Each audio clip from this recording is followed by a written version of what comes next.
नमस्कार, सत श्री अकाल, राम राम सा खमाणी वणक्कम प्रणाम। आप सभी का ऑल्टरनेट मीडिया में फिर से स्वागत है। हमारे साथ जुड़े हैं अवनीश पीएन शर्मा साहब, फाउंडर एंड एडिटर ऑफ प्रारंभ। बहुत बड़ी डेवलपमेंट्स रही हैं।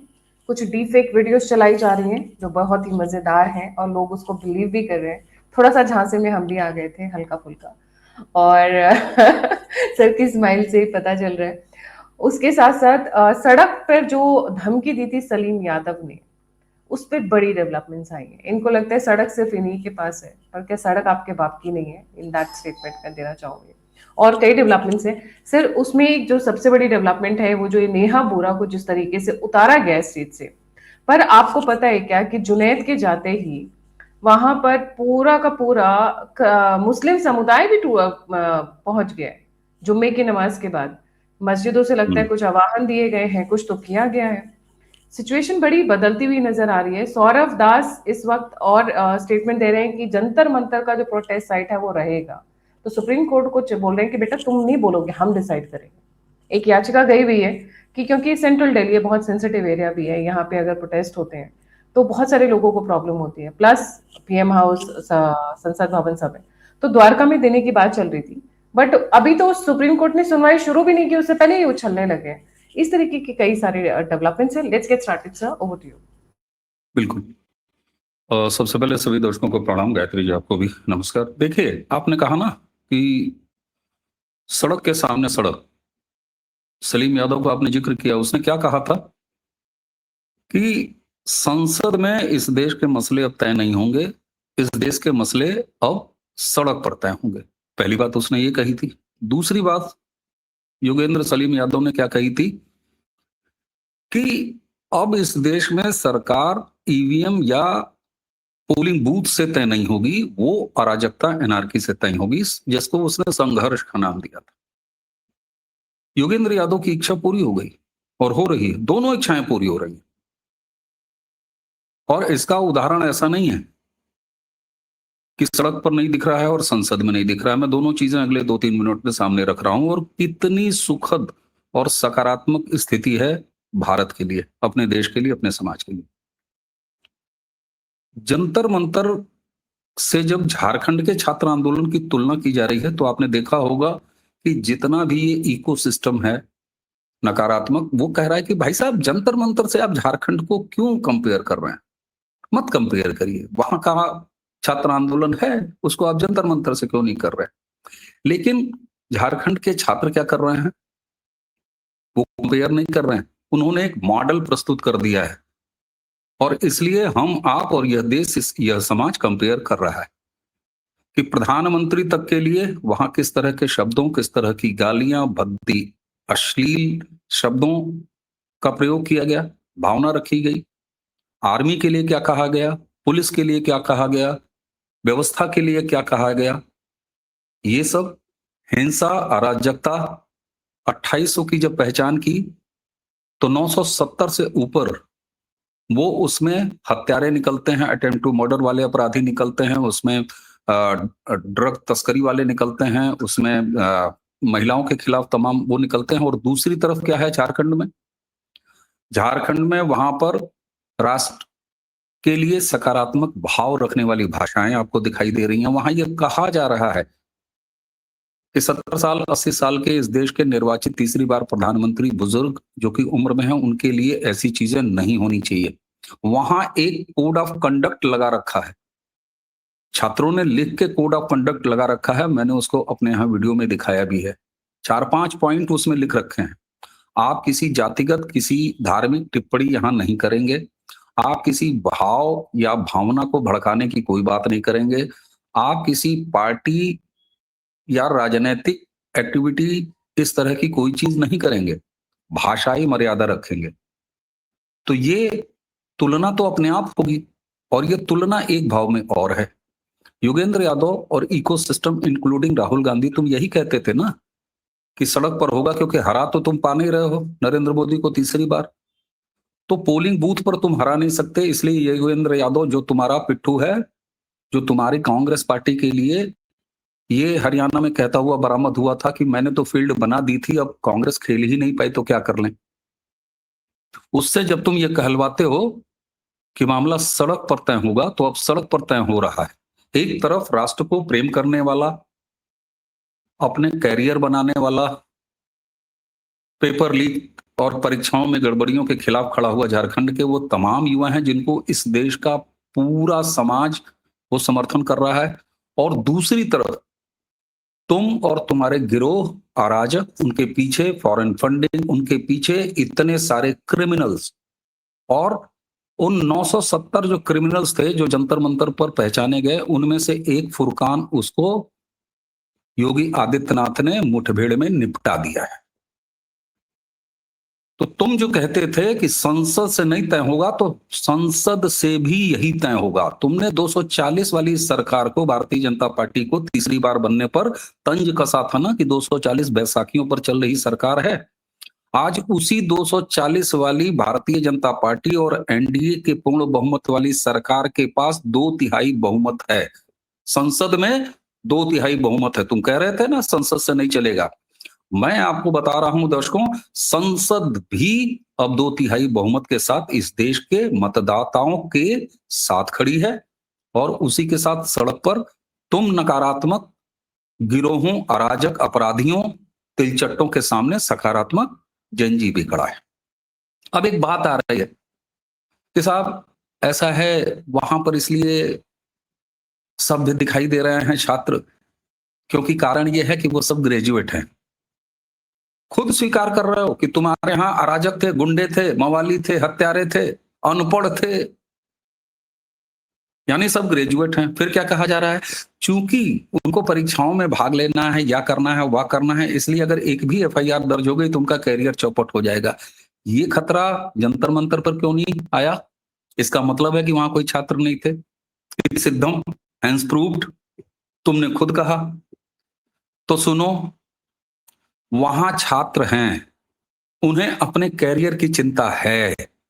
वो फुरकान जैसे कैराना में फसाद करने वाले 12 साल से आतंक मचाने वाला नहीं है, जो ड्रग तस्कर है और जिसकी पत्नी भी 1 साल पहले तक जेल में थी, अभी 4 महीना 5 महीना हुआ जमानत पर बाहर ही है। योगी जी ने तो उसका इलाज कर दिया। यानी संसद, उत्तर प्रदेश की विधानसभा और उत्तर प्रदेश के मतदाताओं ने तय किया कि योगी आदित्यनाथ की सरकार 32 साल बाद फिर से सत्ता में रहते रिपीट होगी। ये किसने तय किया? लोकतंत्र के मालिक मतदाता ने, वोटर्स ने तय किया। योगी आदित्यनाथ दूसरी बार, मैं योगी आदित्यनाथ की शपथ लिए और सरकार चलाने वाले योगी आदित्यनाथ ने तुम्हारे जंतर मंतर के उस पूरे ड्रामे में मौजूद एक ड्रग तस्कर, अपराधी, हत्यारे को निपटा दिया। 240 के बाद 2/3 बहुमत के साथ वो तुम तमाम बिल्स पास होते हुए देखोगे संसद में। तो अब बताओ जरा, संसद से तय हो रहा है यह देश या नहीं? और इस देश के मसले बंगाल में संसद से तय हो रहा है कि नहीं? संसद सिर्फ लोकसभा को नहीं कहा जाता, जहां निर्वाचित जनप्रतिनिधि बैठते हैं, यानी विधानसभा भी संसद हुई। तो संसद से ही इस देश के हर एक मसले तय हो रहा है। और तुमने सड़क पर अराजकता की बात की थी, तो फिर नेहा बोरा और उमर खालिद के सपोर्टर्स को जेएनजी दौड़ाएगा। इकोसिस्टम के अजित, अंजुम, साक्षी जोशी जैसे वे तमाम लफंगे अगर पहुंचेंगे इकोसिस्टम के, जिनमें से रवीश कुमार ने खुल के स्वीकारा कि भाई हम पैसे पर नाचने वाला भाड़ हूं मैं। देखिए, मैं कल्चरल एक्टिविस्ट हूं। भाड़ शब्द एक बहुत पवित्र शब्द है रंगमंच थिएटर में, लेकिन यहां आम दर्शकों को समझने के लिए मैं ये कहूंगा, क्योंकि मेरी नीयत साफ है।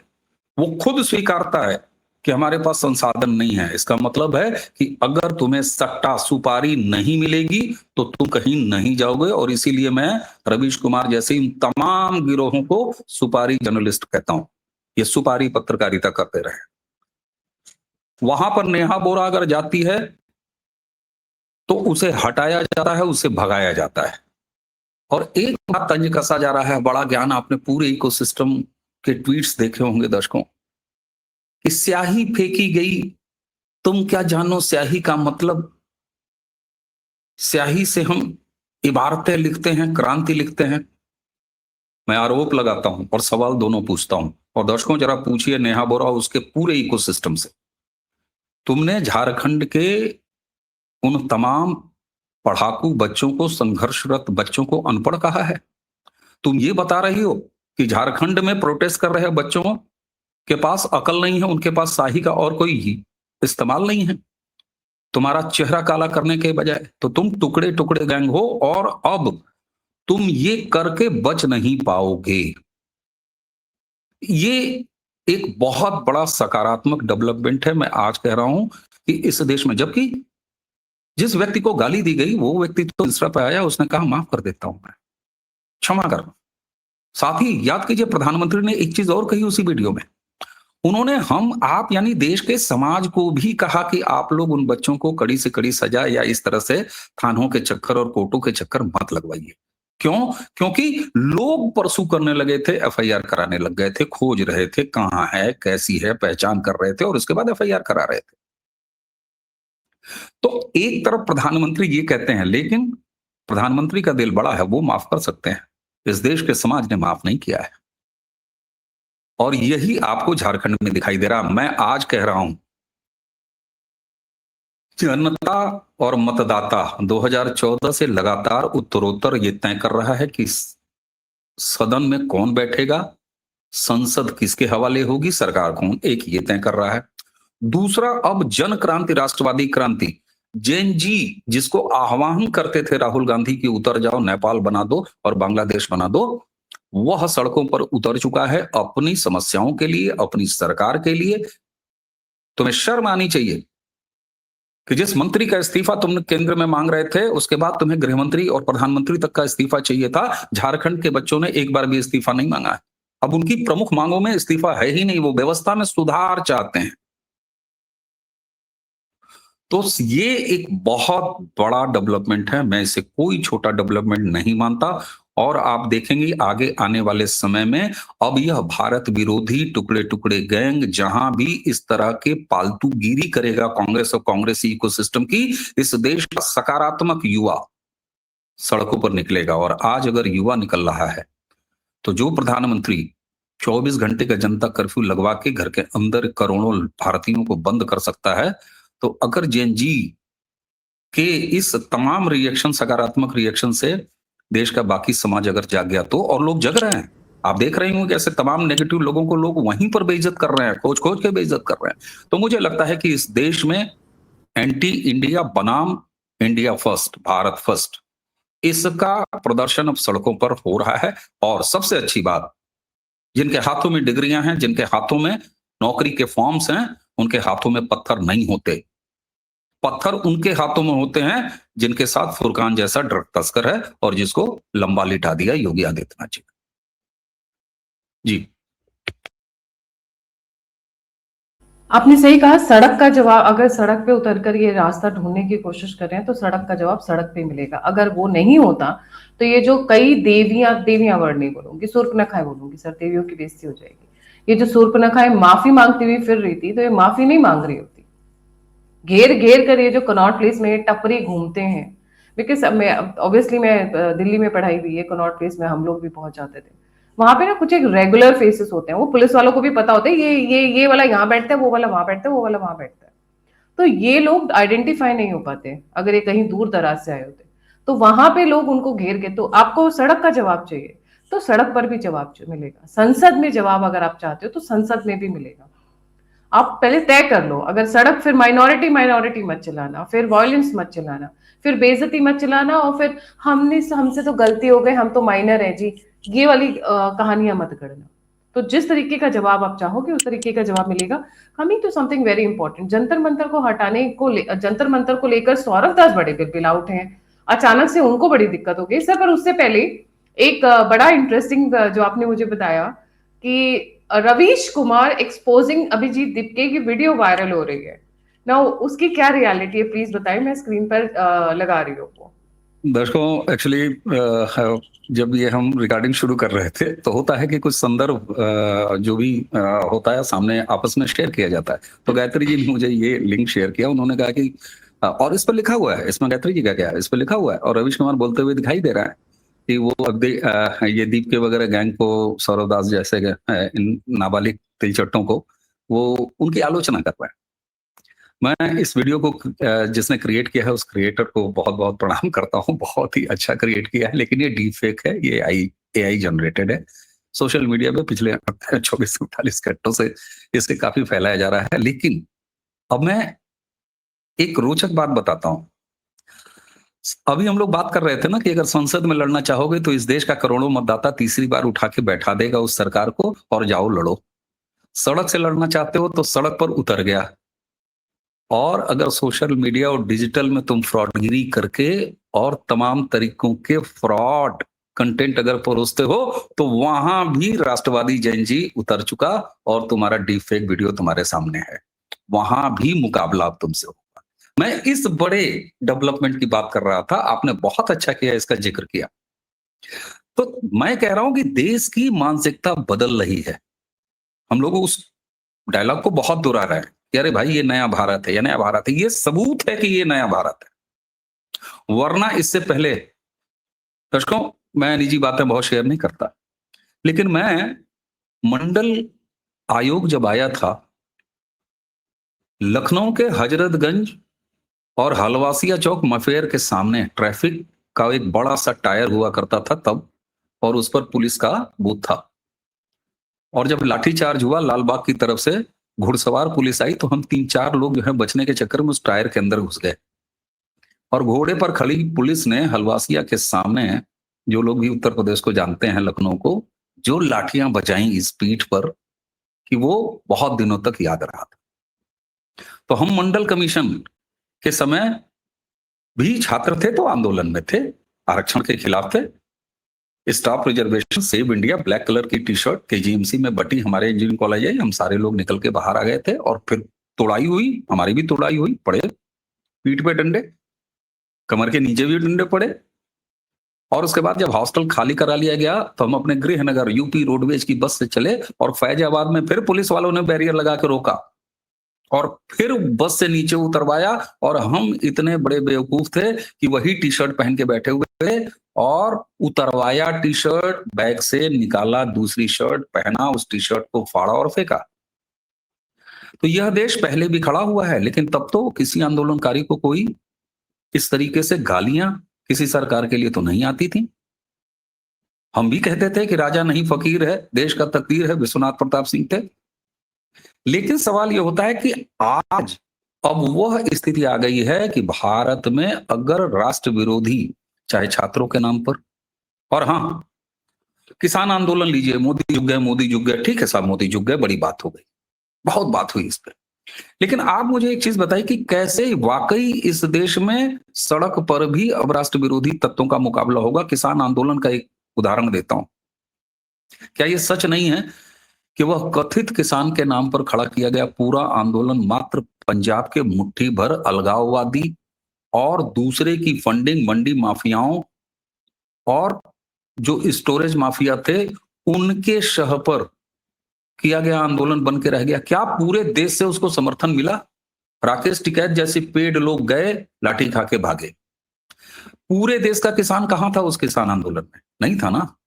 पूरे देश का तुमने दूसरा सेंसिटिव शब्द उठाया, छात्र, स्टूडेंट्स। जंतर मंतर पर कितने पहुंचे? हजार अपराधी पहुंचे, हत्यारे पहुंचे, ड्रग तस्कर पहुंचे, महिलाओं के खिलाफ रेप जैसे घिनौने कांड करने वाले पहुंचे। ये है तुम्हारी कुंडली। चाहे तुम किसान के आंदोलन के नाम पर खड़ा किए, चाहे छात्र आंदोलन के नाम पर खड़ा किए। दूसरी तरफ इस देश का जैन जी क्या कर रहा है? वो भजन क्लबिंग कर रहा है। धीरेन्द्र शास्त्री जैसे युवा सनातनी जैन जी के नेतृत्व में निकल के भारत जोड़ो आंदोलन कर रहा है। वो तुम चले जाओ अरुणाचल प्रदेश में, तुमको दिखाई दे जाएगा। वहां अरुणाचल के मूल यूथ जो हैं, इंडिजिनस यूथ ऑर्गेनाइजेशंस के लोग वहां पर अवैध लैंड जिहाद को पहचान रहे हैं, उसको मिटा रहे हैं, घुसपैठियों की पहचान कर रहे हैं, रेवेन्यू के अधिकारियों के साथ मिलकर, प्रशासन के अधिकारियों के साथ मिलकर एक्शन इंश्योर करा रहे हैं। और एक चीज और, तंज नहीं, बड़ा गंभीरता से कह रहा हूं, हे राहुल गांधी, आप नेपाल कराना चाहते थे ना? नेपाल में जैन जी कुछ कर रहा है, उस पर भी बात कर ले वैसा वैसा ही नेपाल जरा भारत में चाहेंगे? बताइए। और एक चीज और, ये जो गांजा गांजा फूकने वाली एक जो पूरी गैंग है, जो कभी थैला लगा के फिलिस्तीन और गांजा फूकते ही नजर आती है आपको, नेपाल में नेपाल का राष्ट्रवाद और सनातन का जंजी बड़ा जाग चुका है, और तुम्हारा मौजहब वहां खतरे में है। दौड़ा दौड़ा के उनको सबक सिखाया जा रहा है, पूरा मधेश इलाका खाली कराने की अब तैयारी है। तुम गांजा फूकना छोड़ो यार, न पासपोर्ट की जरूरत, न वीजा की जरूरत, बस पकड़ो, भारत नेपाल सीमा से जाके मौजहब को बचाते क्यों नहीं? गांजा तो फिर फूक लेना। ये इन दोगले लोगों के पहचानने का सबसे अच्छा समय है कि अगर तुम हत्यारों, ड्रग तस्करों को लेके छात्रों के नाम मजमा इकट्ठा करोगे, तो उत्तर प्रदेश वाला 25 करोड़ आबादी का प्रदेश योगी आदित्यनाथ को दूसरी और अगली बार तीसरी बार मुख्यमंत्री बना के बैठा देगा, जो फुरकान को लंबा लिटा देंगे। 240 पर तुम ताना मारोगे और सोचोगे कि अब तो बैशाखी पट्टिका है नरेंद्र मोदी और उनकी सरकार, तो भैया 240 में 400 का आनंद देंगे, और 2/3 बहुमत से महिला आरक्षण पर, जिस पर तुम बेशर्मी से, तुम्हारा कलई कलई उतर गया है कि तुम महिला विरोधी हो, वहीं 2/3 मेजोरिटी, पिछली बार तुमने सपोर्ट नहीं किया, इस बार अपनी बदौलत एनडीए 2/3 मेजोरिटी लेके और वो सारे काम करा लेगी। तो ये एक वाकई सांस्कृतिक परिवर्तन हो रहा है। और मैं एक बात गायत्री जी बहुत अरसे से कहता हूं, देखिए साहब, जब आप 65 साल के जमे जमाए इकोसिस्टम से लड़ रहे हो, तो एक 5 साल की सरकार बहुत नहीं होती, एक 5 साल की और सरकार यानी 10 साल की सरकार बहुत नहीं होती, एक 15 साल की सरकार बहुत नहीं होती, एक लंबा आपको ट्रैक रिकॉर्ड बनाना पड़ता है, और वो अब बनता हुआ दिखाई दे रहा है। यही वजह है कि विपक्ष अब चुनाव पर ध्यान कम देता और 29 की तैयारी करते राहुल गांधी कि हम इस बार नरेंद्र मोदी को हरा के और अपनी सत्ता कायम कर लेंगे। उन्हें अच्छी तरह पता है कि वो नरेंद्र मोदी से पॉलिटिकल लड़ाई नहीं जीत सकते। इसलिए दर्शकों, आप लगातार देखेंगे कि कभी बांग्लादेश करा दो, कभी नेपाल करा दो, कभी ये करा दो, कभी वो करा दो, कभी यूएस तुम हमारे यहाँ आके इन्वॉल्व हो जाओ, हमारे यहाँ नरेंद्र मोदी की सत्ता निकाल दो, कभी मणिशंकर अय्यर जैसा व्यक्ति पाकिस्तान में जाके कहता है कि आप हमारी मदद कीजिए और मोदी की सत्ता हटा दीजिए। यह अब राष्ट्र बनाम राष्ट्र के दुश्मनों के बीच की लड़ाई है। अब इसमें कोई भाजपा, कोई मोदी, कोई योगी, अब वाकई में बताऊं, उनकी अब बहुत ज्यादा जरूरत नहीं है। कंफ्यूज मत होइएगा मैं क्या कह रहा हूं दर्शकों। यानी याद कीजिए एक नारा, तुम कितने अफजल मारोगे हर घर से अफजल निकलेगा। तुम कितने मोदी, योगी और राष्ट्रवादी सरकारों के खिलाफ षड्यंत्र करोगे, हर घर से एक एक सनातनी और राष्ट्रवादी निकलेगा, और झारखंड और रांची जैसा तुम्हें सबक सिखाएगा। जंतर मंतर पर तुम खुरापात तो कर जाओगे, लेकिन वही दिल्ली पुलिस 2800 से लेकर सभी चेहरे पहचान लेगी, 900 से ऊपर अपराधियों को भी पहचान लेगी और उसे सजा देगी। योगी आदित्यनाथ जैसे लोग फुरकान को निपटा भी देंगे। ये एक बहुत बड़ा कल्चरल रेवोल्यूशन है, और एक ये शिफ्ट है। परमानेंट चेंज की तरफ जा रहा है। It's a complete paradigm shift, telling you, it's a complete paradigm shift. ये एक बहुत है बड़ा डेवलपमेंट, जो कि अब नेशन फर्स्ट की सरकारों का एक लंबा ट्रैक बनाएगा, जो कि कभी 65 साल के मुकाबले खड़ा होगा। याद कीजिए, अमित शाह ने एक बार संसद में कहा एक था, चीज, क्योंकि 50 आपने, साल रहेगी हमारी सरकार, 50 साल। देश उस तरफ जा रहा है जी। जी, वैसे दो पॉइंट्स हैं यहाँ पे सर, दोनों पे मैं थोड़ा सा आपने कहा 50 साल वाली जो आप शाह की स्टेटमेंट की बात कर रहे हैं, 50 साल रहेगी हमारी सरकार। शाह को लेकर तो प्रियंका गांधी, राहुल गांधी, प्रियंका वाड्रा, राहुल गांधी सब उतर आए, where is Shah, where is Shah, कहाँ है शाह, किधर हो गया? अच्छा, आपने उनके वो बारिश में भीगते हुए फोटो देखी सर? राहुल और प्रियंका इतना सैक्रिफाइस कर रहे थे, इतना सैक्रिफाइस कर रहे थे सर, छाता खरीदने के लिए पैसे नहीं थे, तो बेचारे दोनों बारिश के अंदर खड़े होकर बातचीत कर रहे थे। वो वीडियो बड़ी वायरल हुई थी जी। शाह कहाँ है? नहीं बिल्कुल, वो देखिए, उस पूरे उसके जो है अंतर कथा भी आ चुकी है। आसपास कम से कम एक 1.5 दर्जन 2 दर्जन छाते वहां दिखाई दे रहे हैं, लेकिन होता क्या मैं है सरकाजम में कि ही कह रही थी सर, मैं हूँ जी। हाँ, तो वहां पर आप देखिए सेट लगा था, बस इतना था कि संसद को सेट बना दिया गया था और फिल्म की शूटिंग हो रही थी। राज कपूर और उनकी नरगिस वाली मैं सीन याद नहीं करूंगा, चूंकि भाई बहन है। तो ये तो उसी तरह का ड्रामा है। दूसरा, अमित शाह कहाँ है? क्यों? किस बात की चिंता है आपको अमित शाह से? अमित शाह जी नहीं दिखेंगे आपको 2 दिन, तो आप चिंता में क्यों पड़ जाते हैं कि अमित अंकल आप कहाँ हो, अमित अंकल आप कहाँ हो? आप ऐसा क्यों करते हैं? क्यों? क्योंकि आपको पता है कि सरकार किस तैयारी में है। उसी संसद के अंदर अमित शाह अपना काम कर रहे हैं, और अमित शाह और ये सरकार, जब उसके पास 2/3 बहुमत तो छोड़ दीजिए, राज्यसभा में बहुमत तक नहीं था, तब कौन सा काम रुका है? लोग याद कराएंगे नहीं साहब, देखिए महिला आरक्षण और परसीमन वाले मामले में ये तो गिर गए, तो 2/3 चाहिए था और गिरे नहीं, वो स्ट्रेटजी थी। आप ध्यान दीजिए, वो तो पहले ही इंडोर्स हो चुका था, आप आराम से काम करते। लेकिन सरकार ने आपको बेइज्जत किया, विपक्ष को बेइज्जत किया कि ये जो हमारी आधी आबादी है, हमारी मातृशक्ति है, उसके प्रति क्या भाव रखते हैं। तो आप उनके ट्रैप में खेल रहे हैं। और अमित अंकल की वो अगर बहुत ज्यादा याद आ रही हो तो आप जाके मिल लीजिए, वो तो समय आपको दे ही देते हैं, कई बार चाय पीते हुए दिखाई दिए हैं। अरे प्रियंका गांधी तो हर अब मतलब हर सेशन में एक बार तो जाती है चाय पीने, आपने कभी देखा? और हर एक चीज और बजट, भी है ना, हर एक चीज और भी है। पार्लियामेंट सेशन में। हाँ, एक चीज और भी है गायत्री जी।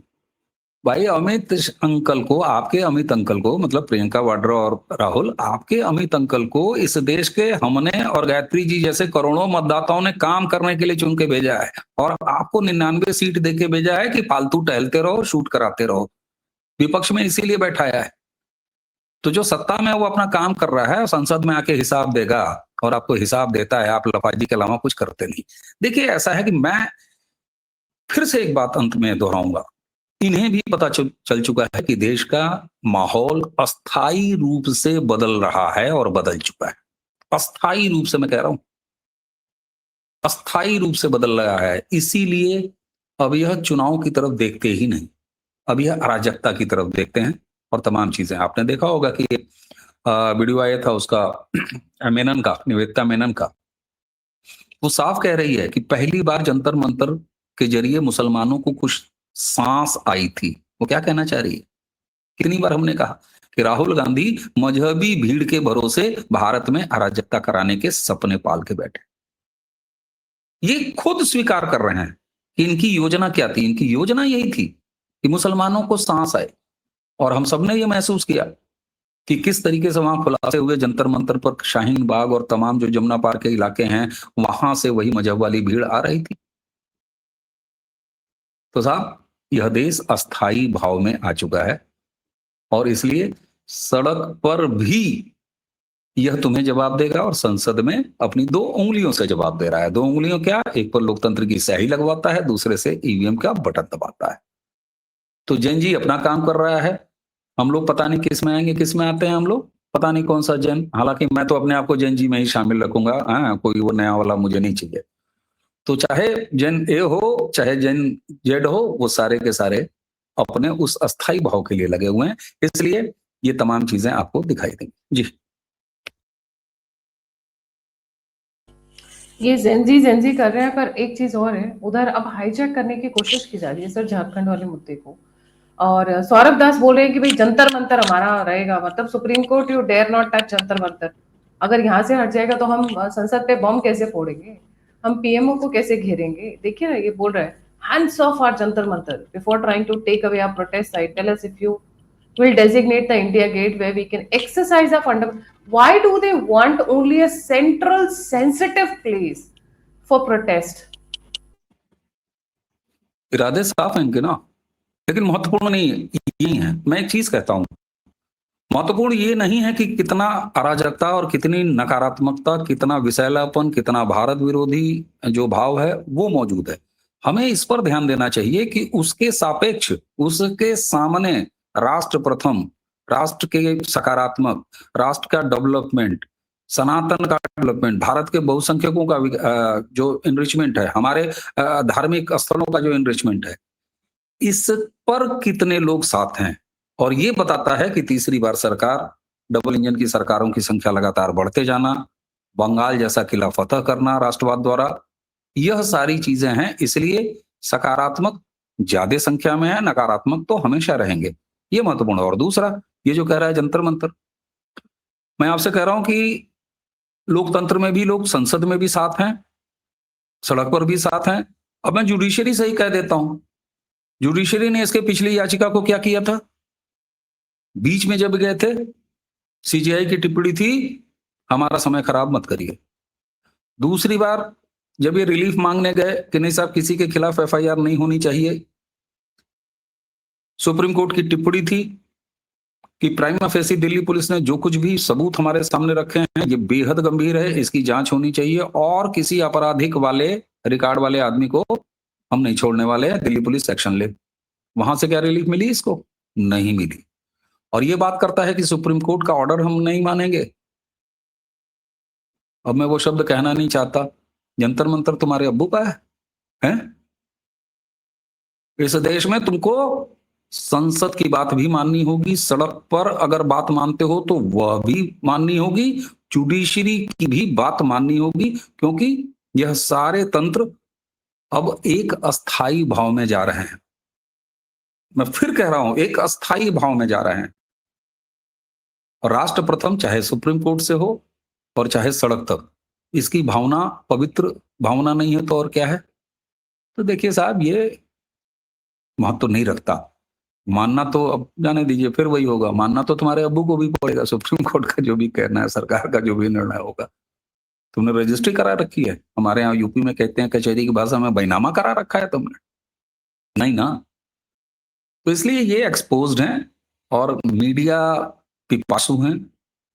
इन लड़कों को मीडिया में आने की चाहत है, किसी भी चाहत हो, ठीक है। हम तो कहते हैं तुम हमारे यहाँ प्रारब्ध पे आ जाओ, यहाँ गायत्री जी के यहाँ आ जाओ, आओ बताते हैं, आ जाओ हमसे बात कर लो भाई, आओ बात कर लो, कुछ क्वेश्चंस के जवाब ही दे दो, हम जेन्युइन क्वेश्चंस पूछेंगे, थोड़ा तुम्हारा हिस्ट्री ज्योग्राफी फैक्ट पे ही क्वेश्चन पूछेंगे, जो आप बात करें उसी पे बात करेंगे।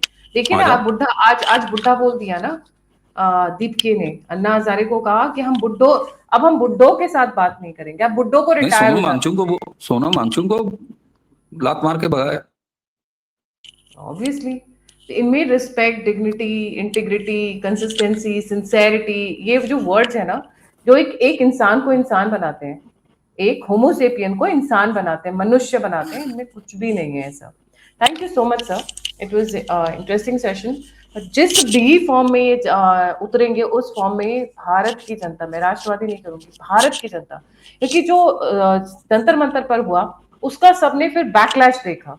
मोदी जी ने कहा, एक लाइन जो उन्होंने बोली थी सर, वो मुझे बहुत एक्चुअली टच करके मैं रो पड़ी थी उनका वो वाला वीडियो देख के। उन्होंने कहा कि जब कभी कभी दांत के नीचे जीभ आ जाती है तो ना दांत को तोड़ा जाता है ना जीभ काटी जाती है। It was actually he still is very very protective of these kids. और सुनने में तो मुझे यहाँ तक आया था कि Shah wanted to go heavy hand on these protesters in Jantar Mantar, but Modi ji talked him out of it कि नहीं, बच्चे हैं, कर लेने दो इनको, थोड़ा ड्राम मतलब डोंट गो हैवी हैंडेड।